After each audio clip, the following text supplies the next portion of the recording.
Imagine sitting in your living room on a Saturday afternoon, watching your favorite college football team. Suddenly realizing the score on the screen is whatever you imagined it to be. Not predictions, not luck, reality itself.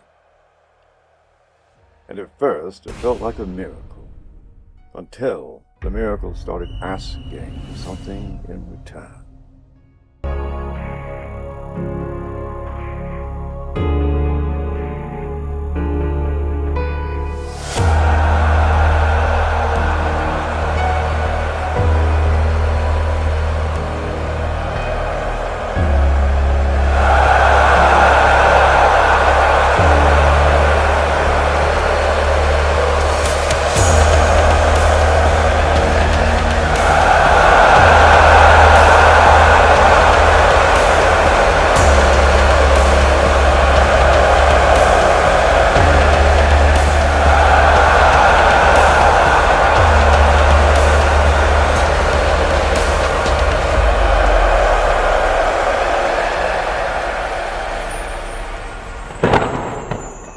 Meet Daniel Mercer, 33 years old, lives alone in a small Georgia town.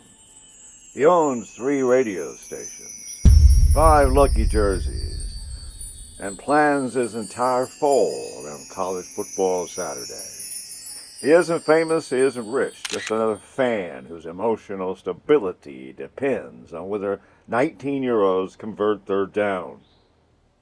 One Saturday, his team is trailing late in the fourth quarter. And Daniel mutters out loud, 31-27, touchdown with 12 seconds left.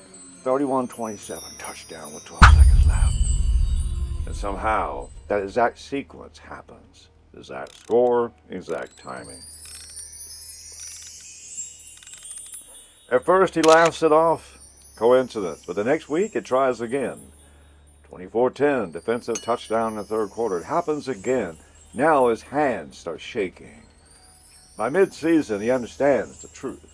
If he imagines the final score hard enough, reality bends to match it. At first, Daniel uses the power exactly how any fan would. He makes his team unstoppable. Undefeated regular season, conference championship, national title, and then another one. And quarterbacks become legends. Statues go up outside the stadium. Fans call it the greatest dynasty in modern football. Meanwhile, Daniel watches quietly from Section 212. Nobody knows. Nobody suspects. Every fourth quarter comeback, every tipped interception, every miracle field goal came from one exhausted fan sitting alone the night before games, whispering numbers into the dark. And honestly, he's happy. For the first time in his life, his Saturdays bring peace instead of stress. Until one night, his friend Caleb notices something. Caleb works in Vegas. Not officially, not legally. The kind of guy who always knows a point spread before ESPN does. And Daniel jokingly tells him, what if somebody actually knew the score before the game? Laughing. Then says something that changes everything. When Caleb said, if somebody could do that, they'd own the world. And that sentence stays in Daniel's head. Own the world? So he experiments, not with wins and losses, with betting lines. Instead of imagining his team wins, he imagines his team wins by exactly 17. And they do. Then 21, then 10.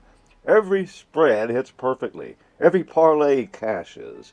Every under lands like clockwork. And Daniel starts winning impossible amounts of money.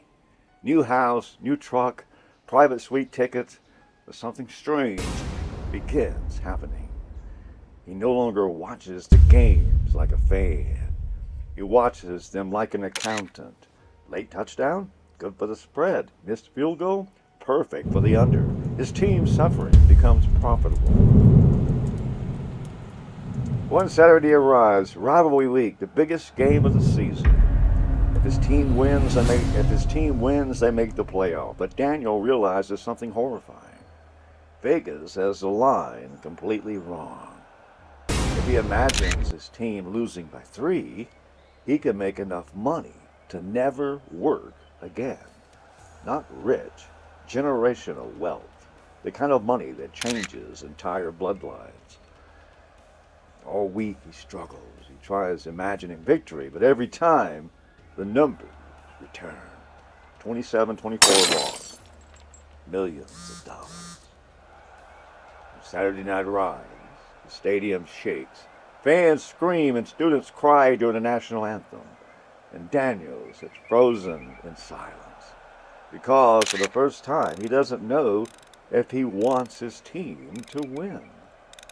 Late fourth quarter, tie game as quarterback drops back.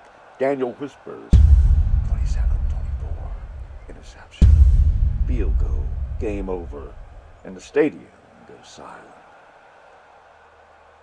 Somewhere in the darkness, Daniel's phone vibrates. His betting account has exploded with money. Yet for the first time in years, he feels absolutely nothing. The next season gets worse. Daniel starts manipulating everything.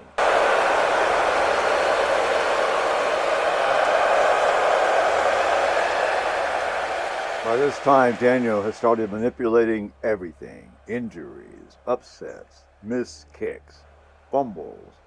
He tells himself it's only football, but eventually he notices players crying after losses, coaches getting fired, fans devastated, entire careers collapsing, all because one man wanted another payout.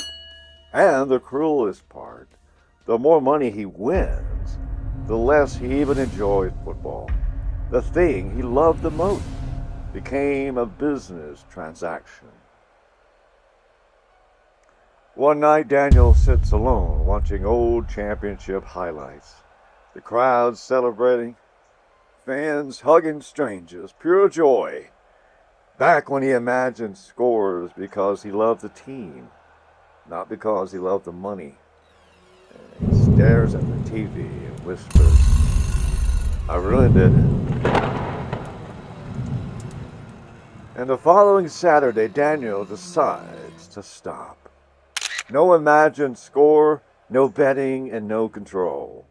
For the first time in years, the outcome is uncertain. His team lines up for a game-winning field goal, and the kick sails through the air. It barely hooks inside the upright. The fans erupt. Players storm the field, and Daniel smiles. Maybe because the beauty of college football was never knowing the final score.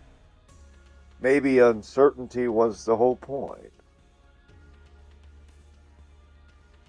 There are those who dream of controlling the game, of eliminating heartbreak, of turning fandom into fortune. But somewhere between loyalty and greed, they may discover they were never betting on football at all. They were betting pieces of themselves. Welcome to the Twilight Zone.